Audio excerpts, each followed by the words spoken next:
kejadian. Nanti kira-kira diharapkan tuh kalian bisa menghitung probabilitas atau peluang dari suatu kejadian. Nah, untuk yang pertama itu yang akan saya bahas adalah mengenai probabilitas pada kejadian majemuk. Jadi di sini untuk probabilitas pada kejadian majemuk ini dapat diartikan sebagai suatu probabilitas dari hasil percobaan yang terjadi lebih dari satu kali. Nah, proses percobaan yang lebih dari satu kali ini sehingga dia bisa menghasilkan suatu kejadian baru. Misalkan saya mempunyai kejadian A itu adalah pelemparan sebuah dadu. Kemudian kejadian B itu juga pelemparan sebuah dadu. Nah, dari kejadian A dan B ini kita bisa gabung menjadi satu. Nah, itulah disebut sebagai probabilitas kejadian majemuk. Atau bisa juga saya mempunyai dua objek yang saya amati secara bersama-sama. Contohnya misalkan objek pertama itu adalah dadu hitam, objek yang kedua itu misalkan dadu warna putih gitu ya. Nah, kemudian saya lempar sebanyak satu kali secara bersama-sama. Nah, itu juga dapat diartikan sebagai suatu kejadian majemuk. Jadi kalau kejadian majemuk itu adalah proses penggabungan antara kejadian satu dengan kejadian yang lain. Atau bisa juga suatu objek yang diuji coba sebanyak lebih dari satu kali. Itu disebut sebagai kejadian majemuk. Nah, di dalam ini oke, tunggu sebentar ya. Hasil recordnya masih belum terhapus. Nah, di dalam probabilitas kejadian majemuk ini kita mengikuti aksioma peluang, yaitu pada hukum penjumlahan atau kaidah penjumlahan. Nah, di mana PA gabungan B itu adalah PA ditambah PB dikurangi PA irisan B. PA irisan B ini seperti yang sudah saya jelaskan sebelumnya bisa bernilai 0 ketika antara A dan B merupakan kejadian saling lepas. Kemudian yang kedua ini bisa bernilai sembarang. Berarti ini nanti untuk A dan B ini bukan merupakan kejadian saling lepas.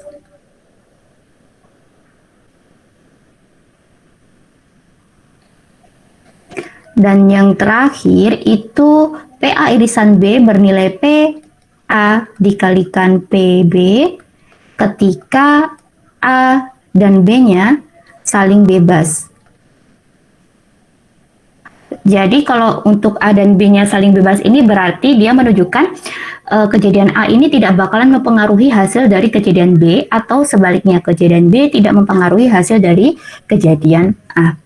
Nah, ini adalah konsep dasar dari probabilitas pada kejadian majemuk. Nah, di sini saya mempunyai contoh. Nah, di sini ada pernyataan bahwa peluang seorang mahasiswa lulus mata kuliah kalkulus itu adalah 2/3. Berarti nanti untuk saya tuliskan peluang lulus kalkulus itu adalah 2/3. Kemudian peluang ia lulus bahasa Inggris. Ini misalkan saya tuliskan PB itu adalah sebesar 4/9. Nah, kemudian di sini ada pernyataan baru, bila peluang lulus sekurang-kurangnya satu mata kuliah, baik itu kalkulus ataupun bahasa Inggris, adalah sebesar 4/5. Ini adalah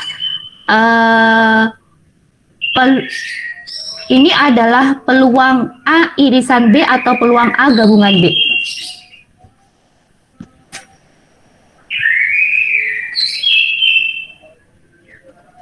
Bila peluang lulus sekurang-kurangnya satu mata kuliah, berarti ini nanti peluang A irisan B atau peluang A gabungan B. Kalau dilihat dari pernyataannya ini.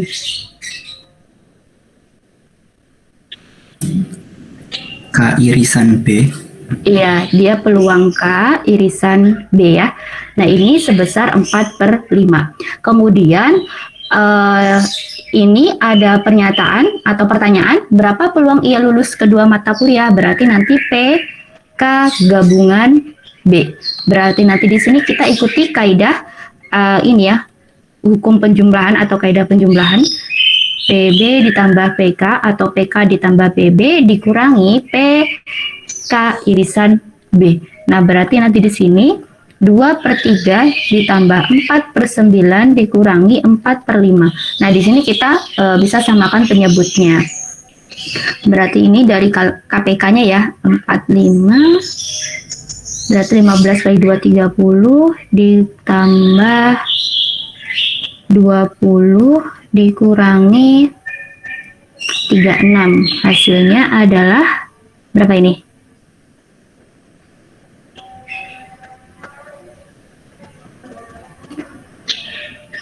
50 14 ya, 14/45. Nah, ini adalah hasil dari probabilitas ini ya, si mahasiswa itu lulus untuk kalkulus ataupun lulus bahasa Inggris. Nah, berarti nanti contoh pertama ini menunjukkan bahwa ada kejadian antara A dan B ini merupakan kejadian tak saling lepas. Kalau misalkan kejadian yang saling bebas, itu berarti PK irisan B-nya ini adalah hasil perkalian dari ini ya, PK dengan PB. Nah, ternyata kalau kita lihat nilainya tidak sama dengan hasil perkalian PK dengan PB. Berarti poin pertama ini, contoh yang pertama ini adalah contoh dari kejadian yang tak saling lepas. Nah, berikutnya di sini ada ini ya, pelemparan 2 buah dadu dilempar sebanyak 1 kali. Kemudian tentukan probabilitas munculnya muka 2 dadu dengan jumlah 7 atau 11. Nah, berarti nanti untuk misalkan munculnya mata dadu 7 berjumlah 7 ya, berarti ini nanti misalkan saya tuliskan A, itu ada 1, 6, kemudian ada 2, 5, ada 3, 4, kemudian ada 4, 3, kemudian ada 5, 2, dan yang terakhir ada 6, 1. Kemudian kalau misalkan munculnya berjumlah 11, ini misalkan saya tuliskan B, itu berarti nanti ada 5, 6, dan 6, 5. Nah, di sini berarti totalnya ada 6, sedangkan di sini ada 2. Kemudian untuk NS-nya, karena ini ada 2 buah dadu yang dilempar sebanyak 1 kali, berarti nanti NS-nya itu adalah 6 pangkat 2. Berarti nanti di sini adalah 36. Nah, kita lihat antara A dan B ada irisan atau tidak. Ternyata di sini tidak ada angka yang sama ya. Berarti nanti dia berupa himpunan kosong atau dia bernilai 0, NA irisan B-nya. Berarti nanti di sini untuk probabilitas munculnya muka 2 dadu dengan jumlah 7 atau 11 itu bisa kita tuliskan jadi PA ditambah PB. Berarti nanti di sini 6/36 ditambah 2/36, yaitu 8/36. Kita bisa bagi menjadi 4 ya di sini, berarti 2/9. Ini adalah hasil probabilitas untuk contoh pada kejadian majemuk. Nah, berikutnya itu adalah berkaitan dengan probabilitas bersyarat. Probabilitas bersyarat ini dapat terjadi apabila kejadian baru ini bisa terjadi kalau didahului oleh kejadian yang lainnya. Jadi misalkan ada kejadian A dan B. Kejadian B ini dapat terjadi kalau kejadian A ini sudah terjadi terlebih dahulu, atau sebaliknya kejadian A dapat terjadi apabila kejadian B ini sudah terjadi terlebih dahulu. Nah, di sini ada contohnya untuk formulanya ya. PA dengan syarat B itu adalah PA irisan B dibagi dengan PB, atau PB dengan syarat A itu adalah PA irisan B dibagi dengan PA.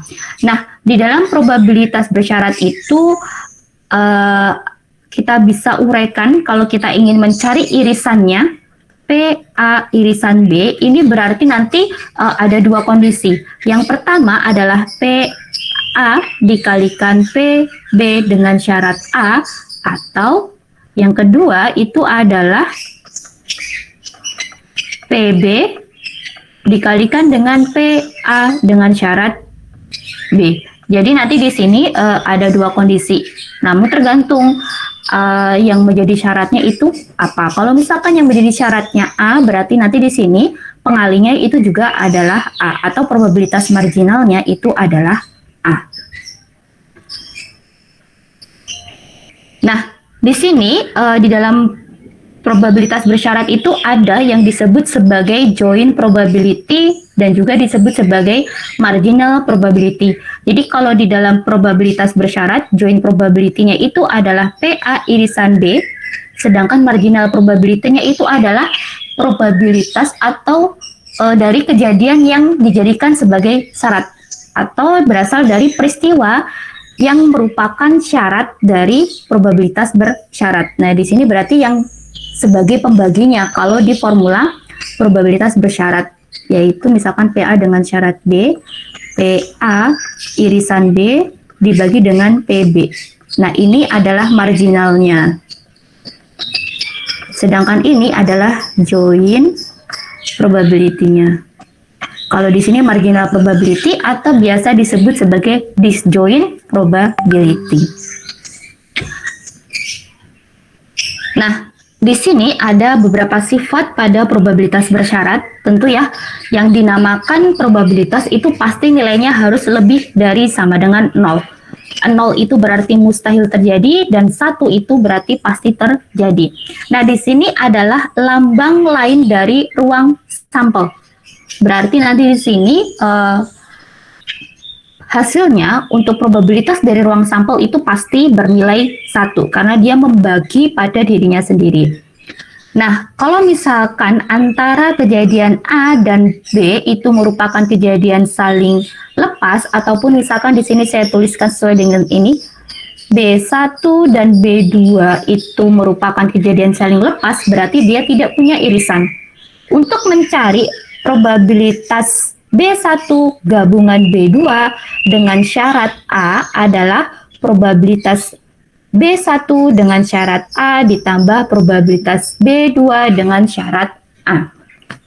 Jadi kalau misalkan saya gambarkan, ini misalkan adalah A-nya, ini semestanya, kemudian di sini adalah misalkan A-nya. Kemudian di sini ada nih, di dalam A ini ada B1, ada B2, misalkan gini ya. Nah, berarti nanti untuk mencari B1 gabungan B2, nah, berarti nanti di sini ini B1, ini B2. Kalau kita gabungkan, nah di sini kan ada kejadian terlebih dahulu yaitu sebagai A ya di sini. Kemudian ini kejadian yang pertama, kemudian kejadian barunya itu adalah B1 dan B2. Berarti nanti untuk mencari gabungan dari B1 dan B2, probabilitasnya itu adalah seperti ini. Nah, di dalam probabilitas bersyarat itu juga terjadi hukum komplement. Misalkan di sini ada nih probabilitas B dengan syarat A. Kita sudah mendapatkan hasilnya. Nah, di sini diperoleh dari probabilitas B irisan A dibagi dengan PA. Nah, untuk mencari probabilitas B komplement itu kita tidak perlu mencari dengan formula seperti ini. Tetapi kita bisa menuliskannya adalah 1 dikurangi PB dengan syarat A. Nah, yang terakhir, sifat yang terakhir itu adalah hukum perkalian. Nah, di sini ini merupakan hasil perkalian silang ya dari formula pada probabilitas bersyarat. Seperti yang sudah saya jelaskan di awal tadi. Nah, di sini ada contoh. Nah, misalkan di sini terdapat data sebagai berikut, yaitu lulusan mahasiswa dikategorikan berdasarkan jenis kelamin dan dikategorikan berdasarkan kelulusannya. Ada yang tepat waktu, ada yang tidak tepat waktu. Nah, misalkan di sini pertanyaannya, berapakah peluang mahasiswa yang lulus tepat waktu? Kalau misalkan pertanyaannya seperti ini, kira-kira yang menjadi syarat itu yang apa? Yang menjadi syaratnya ini yang peluang mahasiswa laki-lakinya atau yang lulus tepat waktu?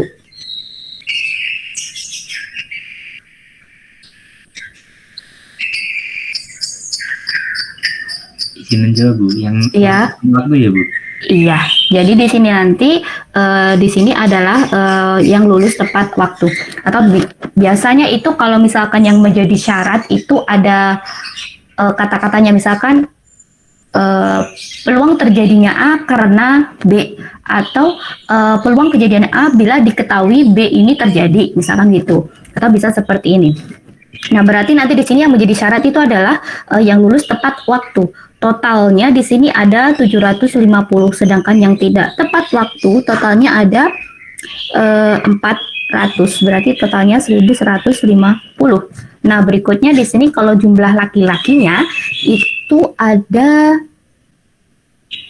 500, sedangkan yang perempuan 650. Nah, di sini probabilitas laki-laki yang lulus tepat waktu. Ini saya begini saja ya. Berarti nanti PL irisan LT dibagi dengan PLT. Nah, berarti nanti di sini proses mendapatkannya itu berarti seharusnya NL irisan LT dibagi dengan NS, kemudian dibagi lagi dengan NLT dibagi dengan NS. Nah, berarti nanti di sini kita bisa coret yang NS-nya. Berarti tinggal NL irisan LT dibagi dengan NLT. Nah, berarti kalau kita lihat NL irisan LT itu 350, NLT-nya adalah 750. Berarti nanti di sini hasilnya itu adalah 350 per 750. Nah, kemudian di sini ada pertanyaan, berapakah mahasiswa perempuan yang lulus tepat waktu? Berarti nanti di sini kita bisa menggunakan hukum komplement, yaitu probabilitas perempuan yang lulus tepat waktu itu akan sama dengan 1 dikurangi probabilitas laki-laki yang lulus tepat waktu, yaitu 1 dikurangi 350 per 750. Hasilnya adalah 400 per 750.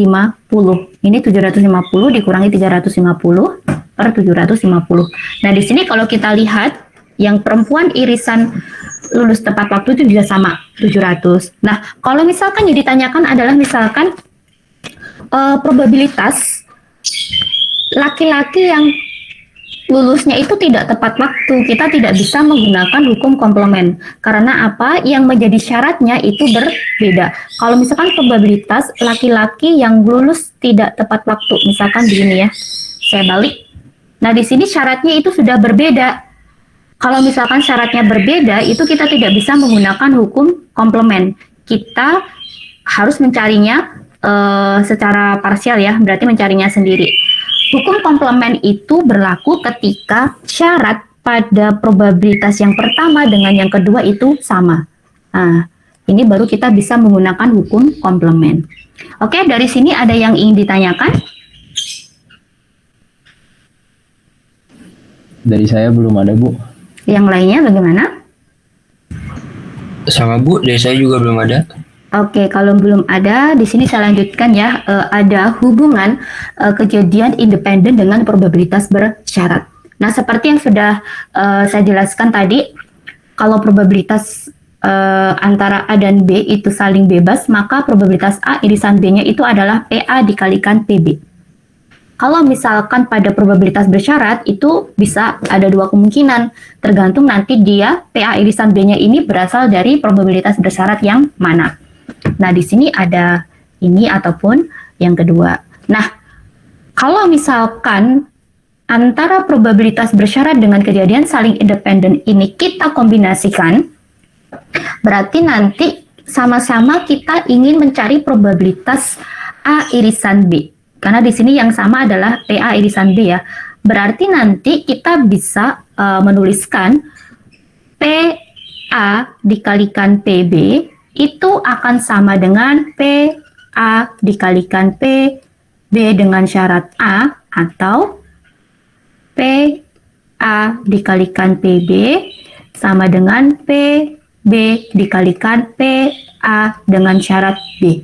Berarti nanti kita bisa eliminasi yang sama ya pada sisi kiri maupun sisi kanan. Oh sorry, ini benar yang dicoret ini. Nah, berarti nanti kombinasi antara kejadian saling bebas dengan probabilitas bersyarat itu hasilnya adalah seperti ini. PB dengan syarat A itu akan sama dengan PB kalau kejadiannya saling bebas. Kemudian PA dengan syarat B itu akan sama dengan PA kalau kejadiannya merupakan kejadian saling bebas. Nah, di sini ada contoh. Misalkan saya mempunyai percobaan pada setumpuk kartu remi, saya mengambil 2 buah kartu, di mana saya ambil satu persatu ya. Nah, A ini merupakan kejadian terambilnya kartu as. Berarti nanti NA-nya itu sebanyak 4. Kemudian yang B ini merupakan kejadian terambilnya kartu kedua itu merupakan kartu skop. Berarti nanti NB-nya itu ada 13. Nah, peluang terambilnya kartu kedua adalah kartu skop jika kartu pertama terambil adalah kartu as. Nah, kalau dari sini sudah jelas ya, berarti yang menjadi syarat itu adalah yang A. Berarti probabilitas B dengan syarat A itu adalah probabilitas A irisan B dibagi dengan probabilitas A. Nah, di sini irisan antara A dan B itu berarti ada 1 ya. Sebesar banyak 1 berarti nanti di 1/4. Probabilitas B dengan syarat A ini sebesar 1/4. Nah, kalau misalkan kita melihat pada formula yang ini ya, PB dengan syarat A itu akan sama dengan PB. Kita lihat probabilitas B itu benar nggak 1/4. B-nya ada 13, NS-nya ada 52. PB itu berarti NB dibagi dengan NS. Nah, berarti nanti di sini NB-nya 13, NS-nya ada 52. Nah, ternyata sama 1/4. Berarti antara kejadian A dan B ini terbukti bahwa merupakan kejadian yang saling bebas karena PB itu sama dengan PB dengan syarat A. Oke, dari sini ada yang ingin ditanyakan?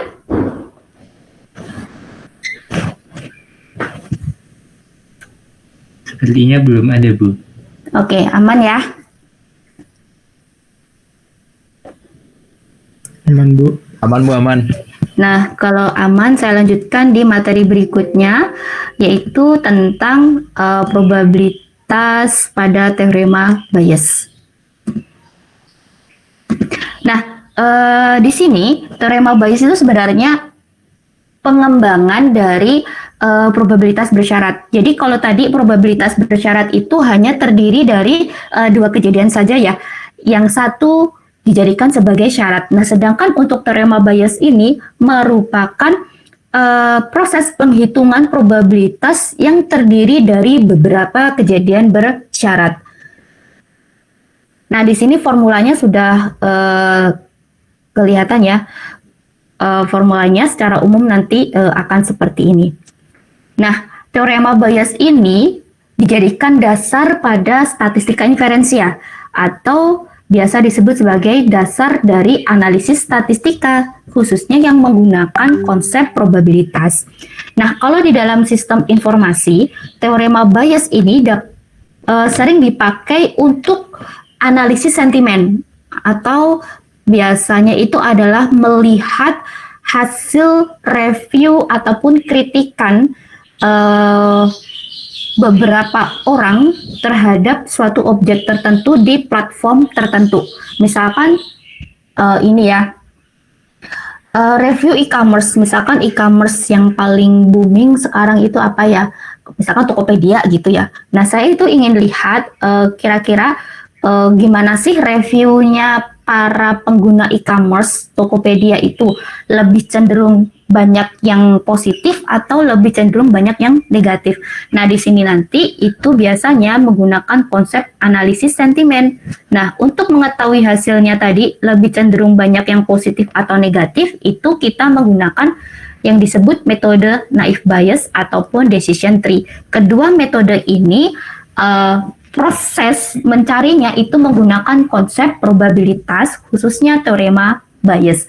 Nah, kalau kalian baca di perpus, baik itu yang digital ataupun nanti datang ke perpus, misalkan kalian lihat TA mahasiswa S1 Sistem Informasi itu banyak nih yang menggunakan analisis sentimen untuk melihat hasil review ataupun kritikan terhadap isu terkini. Itu ada yang menggunakan naive bias, ada yang menggunakan decision tree, atau bisa juga menggunakan metode machine learning yang lainnya. Nah, selain untuk digunakan pada analisis sentimen, teorema Bayes ini bisa dipakai untuk diagnosa penyakit. Nah, di sini biasanya itu dijadikan pada metode sistem pendukung keputusan. Berarti nanti ketika saya dinyatakan sakit A, kan kalau misalkan sakit atau tidak, misalkan sakit tipes atau bukan, berarti nanti peluangnya itu adalah sama-sama setengah gitu ya.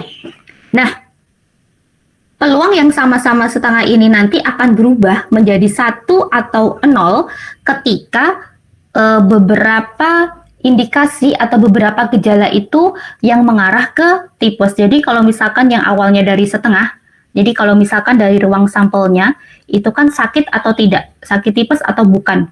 Ini kan nanti bisa sama-sama setengah ya, bisa saja sakit atau bukan. Nah, ketika kita lihat menggunakan diagnosa penyakit, menggunakan sistem pendukung keputusan, kita bisa tahu, oh ternyata dia cenderung ke dalam sakit tipes. Berarti nanti probabilitasnya ketika kejadiannya sudah terjadi, itu bisa berubah. Karena tipes, ya berarti nanti saya itu inisialnya berubah menjadi 1. Bukan lagi, kemudian orang lain, oh dia bukan tipes, berarti nanti berubah menjadi 0. Nah, di sini teorema Bayes itu digunakan.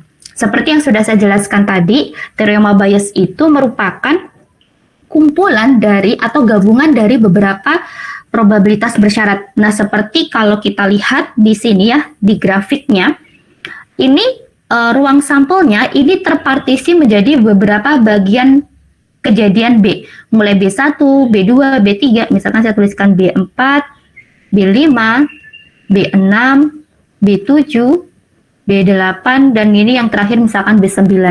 Nah, dari B1 sampai B9 ini ada kejadian yang sama, yaitu kejadian A. Nah, untuk mencari, misalkan di A ini kita nggak tahu nih berapa sih peluangnya untuk masing-masing. Di B1, B2, sampai B9 ini berapa? Nah, kita bisa mencarinya dengan menggunakan konsep teorema Bayes. Secara umum, formula teorema Bayes itu ya sama saja dengan pada probabilitas bersyarat. Nanti yang membedakan itu adalah mencari probabilitas marginalnya. Nah, kalau di dalam teorema Bayes, probabilitas marginal itu disebut sebagai probabilitas totalnya. Jadi di sini nanti untuk mendapatkan probabilitas total atau marginal itu merupakan gabungan dari beberapa probabilitas bersyarat. Nah, di sini saya mempunyai contoh, misalkan terdapat 2 kelompok mahasiswa A1 terdiri dari 200 orang, berarti di sini 200, kemudian A2 ini 300. Nah, dari 500 berarti dari A2 dan A1 ini terdapat mahasiswa yang skor EPRT-nya lebih dari 450. Nah, berarti nanti kejadian yang sama itu adalah kejadian B. Berarti nanti di sini skornya adalah banyaknya 50, sedangkan di sini adalah 100. NB-nya berarti 150, NS-nya itu adalah 500, NA-nya 200, NB-nya ENA1, NA2-nya ada 300. Nah, kemudian di sini ada pertanyaan, peluang mahasiswa yang diketahui, misalkan di sini saya tambah ya, diketahui memiliki skor EPRT lebih dari 450. Berarti di sini saya ingin mencari probabilitas A1 dengan syarat B. Nah, di sini probabilitas A1 dengan syarat B berarti nanti probabilitas A1 irisan B dibagi dengan probabilitas B. Berarti nanti di sini 50 dibagi 150. Nah, di sini hasilnya itu adalah 1/3 ya. Nah, proses untuk mendapatkan probabilitas B ini, karena B ini ada di A1 ataupun di A2, berarti nanti di sini kita bisa mencarinya itu dengan menggunakan teori probabilitas total. Nah, kemudian yang kedua, peluang mahasiswa dengan skor EPRT lebih dari 450 ini ternyata berasal dari A2. Karena A2-nya ini berdiri sendiri, berarti nanti B dengan syarat A2 itu PB irisan A2 dibagi dengan P A2. Nah, totalnya itu 100/300, berarti 1/3. Nah, hasil probabilitasnya itu sama-sama 1/3, tetapi proses mencarinya itu berbeda. Di mana PB-nya ini, dia ini yang menjadi syarat ya. Yang menjadi syaratnya ini ada yang di A1, ada juga yang di A2. Sedangkan yang di sini yang menjadi syarat ini murni semuanya itu berasal dari A2. Nah, disinilah nanti kita bisa PB-nya ini kalau kejadiannya ini lebih dari 2 kejadian, kita bisa nih menggunakan atau menerapkan teorema probabilitas total untuk mencari probabilitas marginalnya. Nah, dari contoh satu ini ada yang ingin ditanyakan?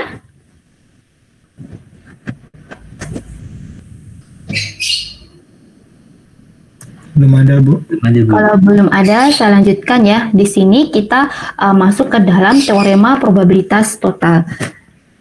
Nah, di sini formula umumnya PA adalah jumlahan dari PA irisan BI. Seperti yang sudah saya kasih tahu tadi ya. Misalkan di sini mulai dari B1 sampai B9, ini B1, 2, 3, B4, B5, B6, B7, B8, B9. Nah, ini misalkan ada semua gitu ya irisannya. Berarti nanti untuk mengetahui yang saya arsir ini, itu prosesnya adalah berarti kita mencari irisan nih antara A dengan B1, A dengan B2, A dengan B3, A B dengan B4, A dengan B5 sampai A dengan B9. Berarti nanti di sini prosesnya adalah PA irisan B1 ditambah PA irisan B2 ditambah PA irisan B3 ditambah sampai nanti PA irisan B9. Sama seperti yang contoh tadi, PB-nya ini kita peroleh dari PA1 irisan B ditambah PA2 irisan B. Makanya di sini nanti totalnya adalah 150. Dan di sini PA1 irisan B1-nya adalah 50.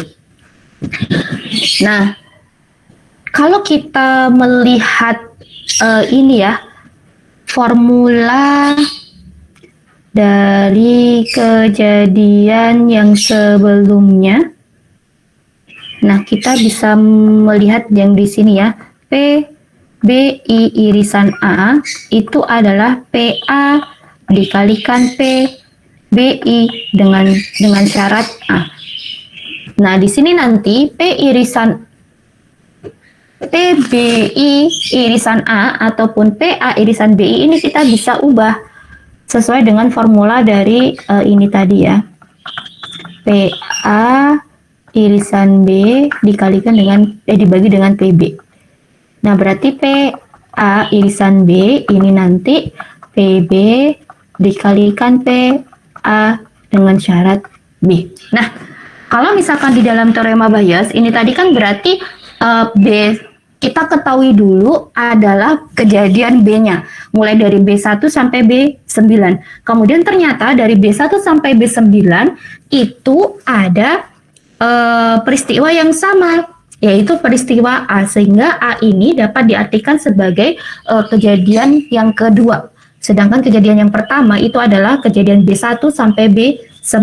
Nah, sehingga untuk mencari PA irisan B1, PA irisan B2, sampai PA irisan B9 ini nanti, yang dipakai itu adalah formula yang ini, bukan yang kalau kita cari untuk di PB dengan syarat A. Berarti kan nanti PA irisan B dibagi dengan PA. Berarti nanti PA irisan B sama dengan PA dikalikan dengan PB dengan syarat A. Bukan yang ini, tetapi kita ikuti formula yang ini. Nah, intinya kalau misalkan yang dicari itu adalah PA, berarti nanti A-nya itu yang harus di sebelah kiri syarat. Kalau dituliskan pada formula probabilitas bersyaratnya. Sehingga nanti di sini adalah PB1 dikalikan PA dengan syarat B1 ditambah PB2 dikalikan dengan PA dengan syarat B2 sampai nanti yang terakhir yaitu PB9 dikalikan dengan PA dengan syarat B9. Nah, di sini nanti isinya ada yang B3, 4, 5, 6, 7, 8. Nah, ini adalah contoh dari mencari probabilitas total. Nah, kalau misalkan saya ingin mencari probabilitas B1 dengan syarat A, berarti nanti formulanya adalah PB1 irisan A dibagi dengan PA. Nah, kalau di dalam probabilitas bersyarat tadi, PA-nya ini hanya ada satu kejadian saja. Sedangkan kalau di dalam teorema Bayes, PA-nya ini merupakan gabungan dari beberapa kejadian bersyarat.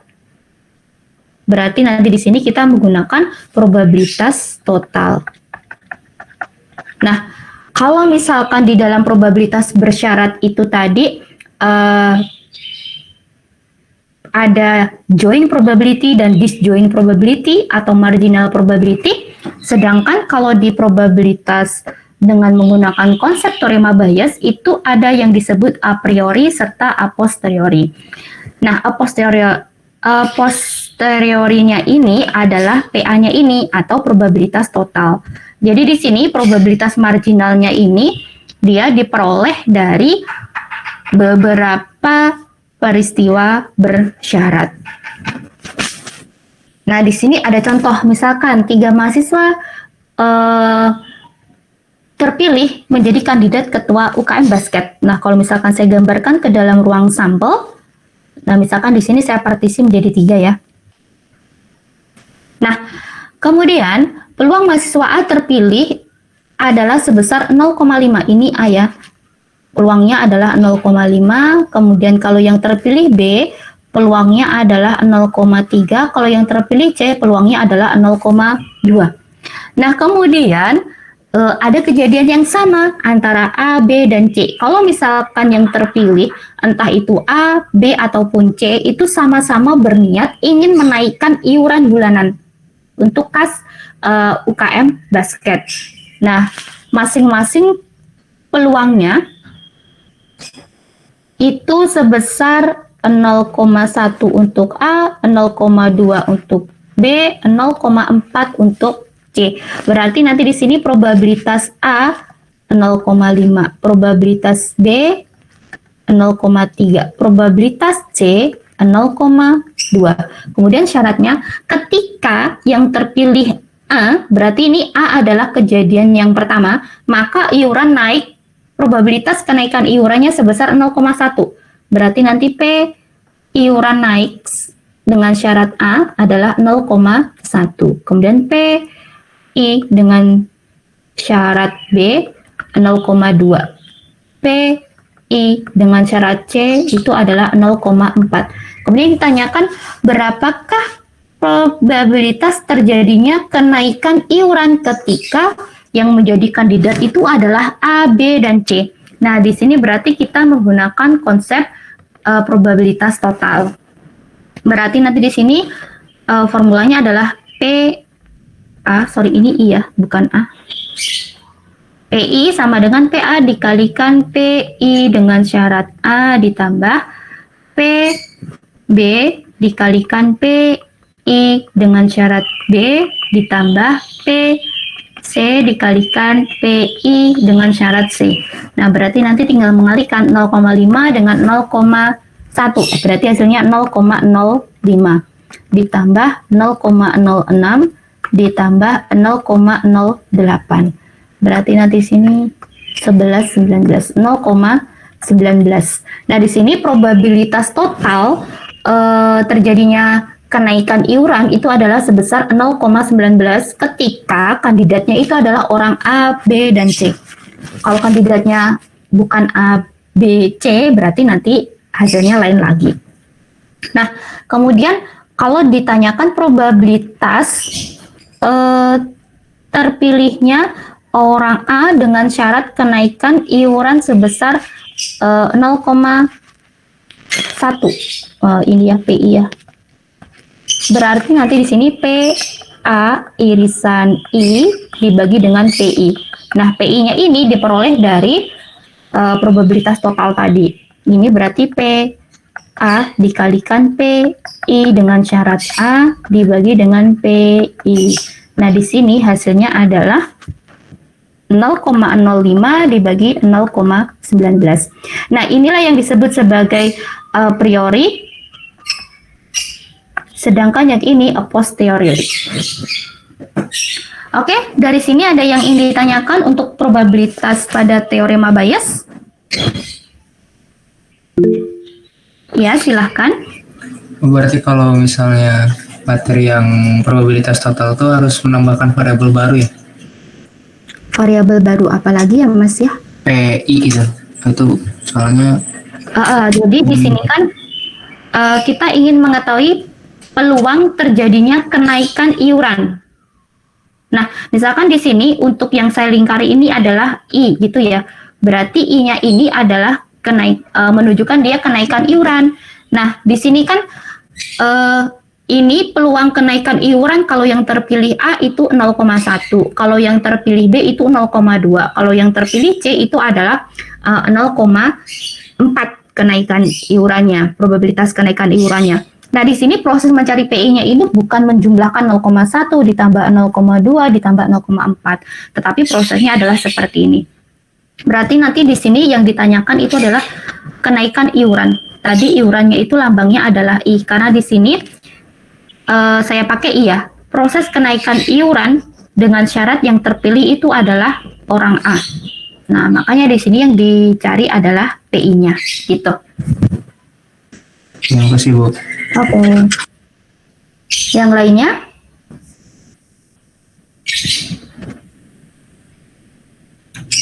Belum ada Bu. Oke.